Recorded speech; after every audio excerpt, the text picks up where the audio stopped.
wanted to talk a little bit about my design process with color in regards to deflected double weave. Now, I've got a sample here that I've washed up. It's actually the same warp as the warp that I have on my loom right now, except for I've substituted a couple of threads. And you can see there's probably about 35% shrinkage on this.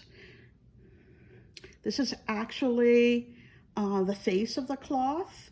You can see, which is quite different, showcasing some different yarns.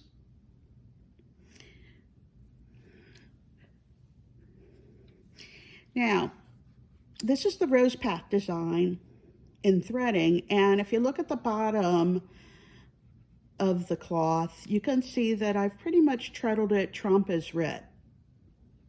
But now I want to do some different exploration with colors, and what I'm doing is, instead of treadling trompe as writ, I'm just continuing to repeat the first part of the threading design. And the part that I'm repeating is 1 2 1 2, 3 4 3 4, 5 6 5 6, 7 8 7 8. But with regards to that, what I'm working with is I'm working with a green Tessa silk, a blue zephyr. So I'll repeat that treadling sequence with these two yarns, and then I'll switch to a different yarn. I'll switch out the green for this cinnamon colored tencel, do the same treadling. Then I'll switch back to my green, do the same treadling, and then I'll switch out to actually a third color, the mahogany color right here, and again, work with that same treadling. And then now I'm back to 1 2 1 2. So actually, I have just started that, so I'll just finish up that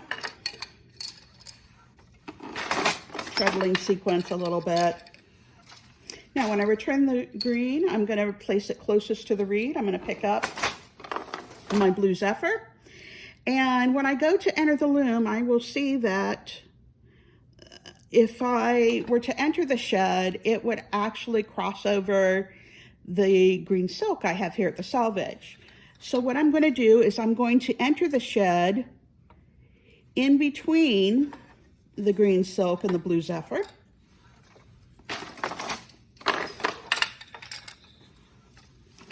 I'm going to repeat that treadling. And then as I exit, and there's a number of different ways to do that. Again, I don't want to exit and cross over the green silk. So I just simply will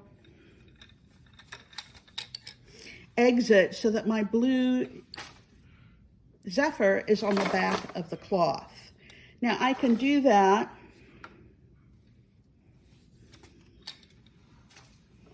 right now. It's on the top of the cloth. I can do that basically with my shed open or closed, whichever you prefer, but I'm going to put my shuttle down between those two and return it to the back of the cloth, and I'm going to put it closest to me and continue on with lifting 5 6. My green silk, which is traveling all the way to the edge of the selvage. And then the last part of the sequence, I don't have to worry about how my blue zephyr enters the shed because all of the green selvage threads are lifted up. So I really only have to worry about that one time with this sequence. So I've just introduced a third color, and why did I do that? Well, I'm working with a couple of space dyed yarns in the warp. I'm working with a 10-2 mercerized cotton and a 5-2 silk. Both have been hand dyed by Catherine Weber.